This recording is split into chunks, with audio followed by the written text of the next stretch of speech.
Today's an absolute tragic day for the city of Charlotte and for the profession of law enforcement.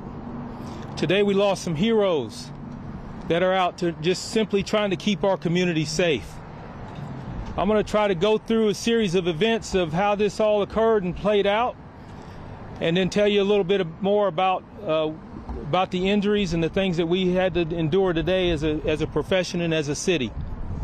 So about 1:30 p.m. this afternoon, the U.S. Marshals Fugitive Task Force went to the 5000 block of Galway Avenue in an attempt to serve a warrant on an individual for possession of firearm by a convicted felon.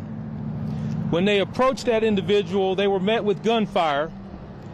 Officers returned gunfire and struck the victim, who was later pronounced deceased in the front yard of the residence.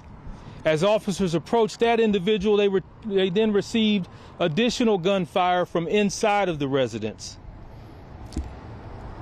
So after a long standoff, we were able to clear this residence and confirm that there were 2 additional people inside. They were both brought to the police station as persons of interest, and we're trying to determine now what exactly occurred inside of the residence. Tragically, there were 3 members of the U.S. Marshals Task Force who were pronounced deceased,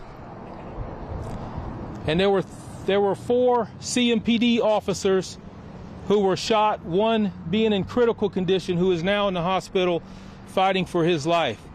A total of 8 law enforcement officers were shot by the suspects in this house. I come to you again with heavy heart to announce that Officer Joshua Iyer recently passed away as he succumbed to the injuries that he sustained this afternoon in the shooting. Officer Iyer has been with CMPD for 6 years. He was a graduate of the 178th recruit class. He's survived by his wife Ashley and his 3-year-old son Andrew. We'll always be indebted to Officer Iyer for his bravery and his sacrifice for this profession. It was just last month I was in this very room congratulating Officer Iyer for becoming Officer of the Month in April.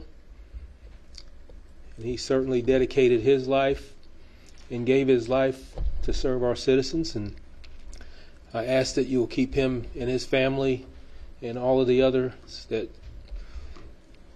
fell victim this afternoon. Keep everyone in your prayers.